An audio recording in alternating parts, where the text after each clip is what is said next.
Let's begin chapter 6, Introduction to Hyperbolic Functions. So this time you're going to have a look at new functions, hyperbolic functions that are with the properties that they possess. They have a lot in common with trigonometric functions. This is why then they are named in a very similar way. But their definition comes from exponential function. So the first function is sinh x, sometimes called sine, but I'm just going to call it sinh x, which is a hyperbolic sign, if you like. So it's defined as e to the power of x minus e to the power of minus x over 2.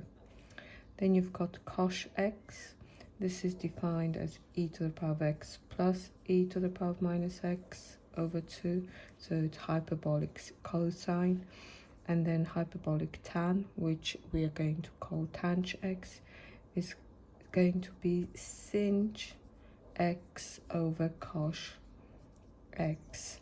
If you do a little bit of work on this, so replace sinh with e to the power of x minus e to the power of minus x over 2, and then you divide it by e to the power of x plus e to the power of minus x over 2, you end up with e to the power of x minus e to the power of minus x over e to the power of x plus e to the power of minus x. Now, but more often than not, we can eliminate that negative power by multiplying both the top and the bottom of the fraction by e to the power of x, and you will obtain e to the power of x times e to the power of x, so e to the power of 2x minus 1, because e to the power of minus x multiplied by e to the power of x will give you e to the power of 0, which is 1, and doing a similar thing in the denominator with a plus.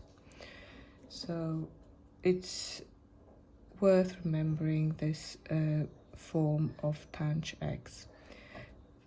Although these three functions, you won't need to use them in the actual exam, but it's worth noting that if you do, cosec x will be 1 over cos, 1 over sinh, so it's like cosine. Sec is similar to sec, so it's 1 over cos x, and cos would be 1 over tanh, coch, I guess, 1 over tanh x.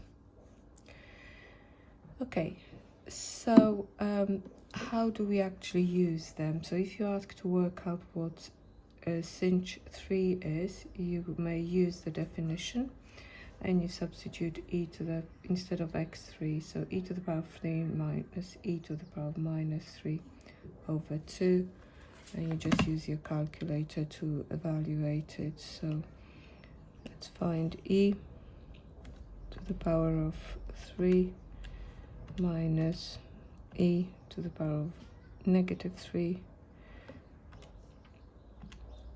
over 2. Okay, so 10.02 to 2 decimal places, because you've been asked to give the answers to 2 decimal places. This one here is going to be cos, so it's e to the power of 1 add e to the power of minus 1 over 2. So just go back. So that will go to 1, that will go to plus, and that will go to minus 1. So it's 1.54 to 1 decimal place, to 2 decimal places, sorry. And then finally tanh. So you can use either definitions, either this one here or this one. I'll use the second one. So this is going to be e to the power of 1.6, 2 times 0.8, and then minus 1, and e to the power of 1.6 plus 1. So you're going to have e to the power of 1.6 minus 1, and then e to the power of 1.6 plus 1, which gives you the answer of 0.6622 decimal places. So it's pretty simple. Let's have a look at example 2. We're going to find the exact value. So really no need for the calculator. Okay, so tanh, we're going to use the definition of tanh, which is e to the power of 2 times whatever you're taking your logs of, so ln 4 plus 1 minus 1 over e to the power of 2 ln 4 plus 1. So that's one way of doing this. Okay, so here we need to simplify it. It's already in an exact form, but that won't gain you the last couple of marks. So the 2 needs to be rewritten as a power. So you get e to the power of ln of 4 squared minus 1, and e to the power of ln 4 squared plus 1. Remember, as soon as e and ln touch each other, they cancel. So this is going to be 4 squared minus 1 over 4 squared plus 1, which is 16 minus 1, 15, 16 plus 1 is 17. There you go. Okay, and example 3, you're going to see how we can solve simple equations of this type using the definition, exponential definition of sinh x. So let's replace it. E to the power of x minus e to the power of minus x over 2 is equal to 5. Multiply it by 2, so you get e to the power of x minus e to the power of minus x is equal to 10. And you've seen questions like that before. We are going to multiply everything by e to the power of x, so we get rid of that negative power. So you've got e to the power of 2x minus, these two times together give you e to the power of 0, which is 1. And then you've got 10 e to the power of x. Rearranging it, you get e to the power of x squared minus 10 e to the power of x minus 1 is equal to 0. And we have to solve it. We are asked to give the answers to 2 decimal places, so expect this won't factorize anyway. No way. Yeah. So use the formula or use completing the square. I'm going to complete the square. So e to the power of x minus 5 squared minus 25 minus 1 is equal to 0. So that's equal to 26. So e to the power of x minus 5 is equal to plus or minus root 26. So e to the power of x is 5 plus or minus root 26. However, 5 minus root 26, that's going to be definitely negative. So reject it, because e to the power of x is always positive. So it's 5 plus root 26. And finally, you've got x to base is equal to log base e of 5 plus root 26. So you can put ln on both sides, ln and e cancels, x drops down, and you've got this, which is to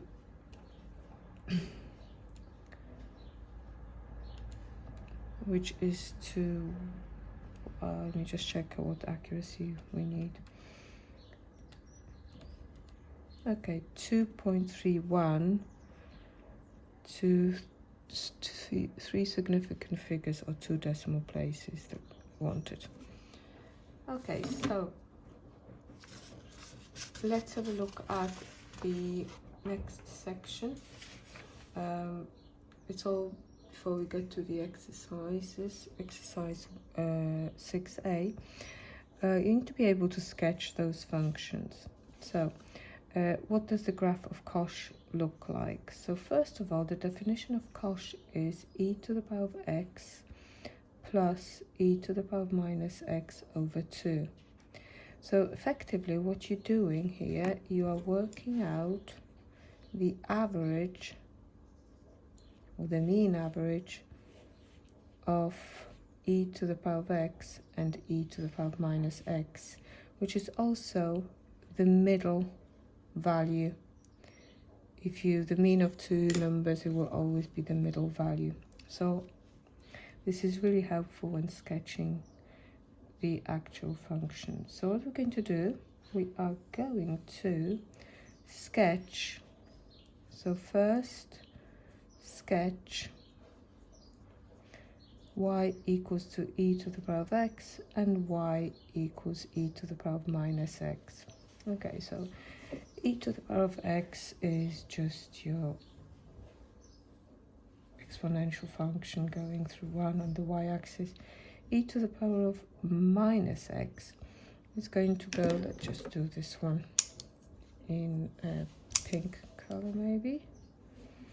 It's the reflection of that one in the y-axis.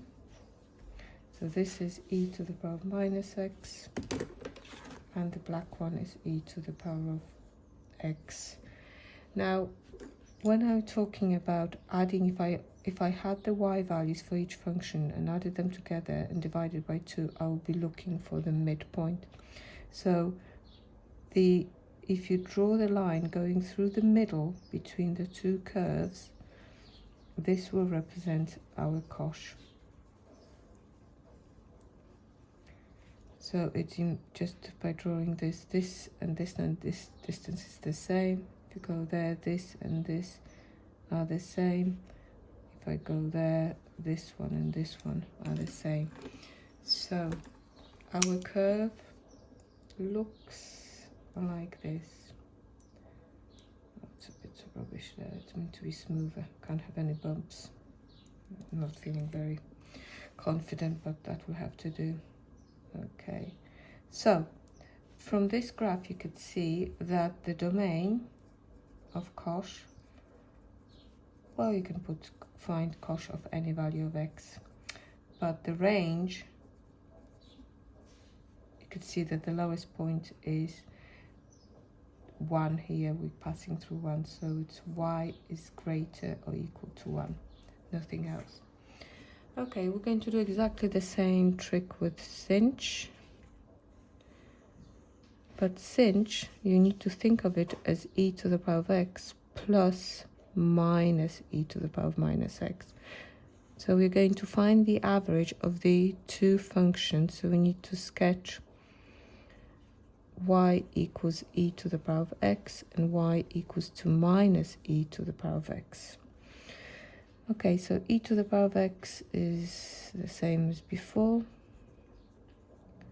Now, e to the power of minus x is the reflection in the y-axis by minus e is that reflected in the x-axis as well. So the blue graph here is y equals to minus e to the power of minus x. The rest is similar to what we did in the graph before. We're going to look for the middle of the black graph here and the blue. So somewhere here, somewhere here. This clearly goes, those two go, this is -1, this one, so go through 0. Then you've got somewhere here, somewhere here. So effectively you're getting something like this.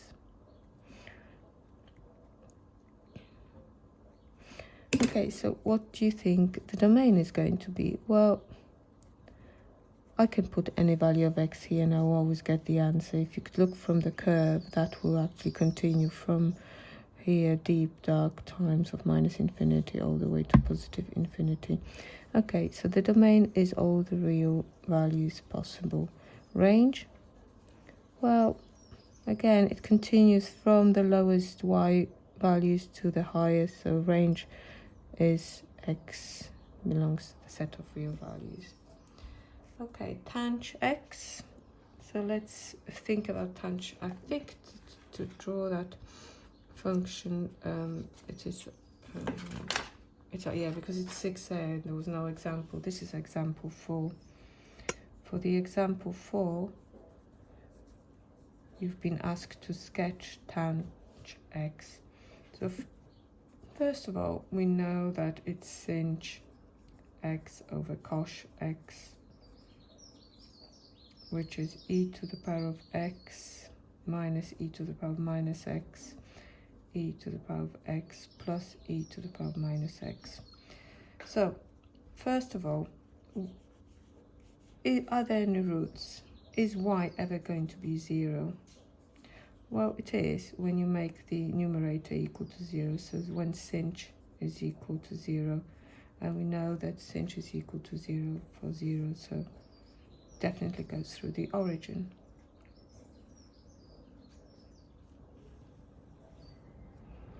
Okay, now what we need to do is see what happens for very big positive values and very big negative values of x. So when x tends to positive infinity, let's say, what is my value of y? Well, when x tends to positive infinity, you will have e to the power of minus x, which is 1 over e to the power of x. That will tend to 0. So you'll be left with y getting closer and closer to e to the power of x over e to the power of x, which is 1. It will try to get to 1, but not above it, will not get it, because you are dividing. There's always a tiny bit more in the denominator in the numerator, so when you divide the two, you are going to fall below 1. Let's have a look what happens when x tends to minus infinity. So for that particular situation, we are going to have, well, e to the power of minus x minus infinity